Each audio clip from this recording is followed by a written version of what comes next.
राष्ट्रीय शैक्षणिक धोरण मोदी शहांनी लादले असं वक्तव्य केले राऊत यांनी।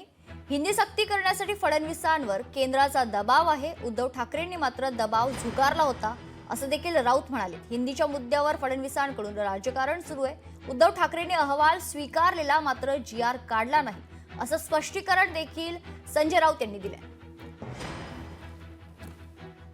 महाराष्ट्रात हिंदी सक्ती करावी, हिंदी लादावी आणि मराठीचा मुर्दा वाढावा असा त्यांच्यावर केंद्र सरकारचा दबाव आहे।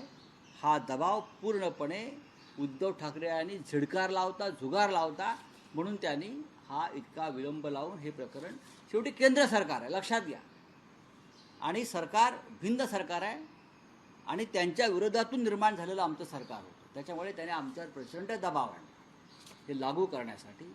हा उद्धव ठाकरे साहेबांचा जीआर नाही, हा जीआर या फडणवीस शिंदे सरकारचा आहे आणि त्याची होळी उद्या त्यासाठीच होते आहे। केंद्रीय धोरण जे आहे, राष्ट्रीय शैक्षणिक धोरण आम्ही तयार केलं नाही, हे देवेंद्र फडणवीस यांचे जे पिताश्री बसले आहेत वर, नरेंद्र मोदी आणि अमित शहा, त्यांनी हे राष्ट्रीय शैक्षणिक धोरण 2020 हे नरेंद्र मोदी आणि अमित शहानी लादले आमच्यावर। वरती केंद्र सरकार आहे जे भारतीय जनता पक्षाचं आहे, त्यांचा एक स्वतःचा अजेंडा राबवत आहेत ते, आणि ज्या राज्यामध्ये आपली सरकार नाही त्यांना अडचणीत आणण्यासाठी अथक प्रयत्न करत असतात, त्यातलं हे राष्ट्रीय शैक्षणिक धोरण 2020 हे फडणवीस यांच्या पिताश्रींनी आमच्यावर लादलं आहे।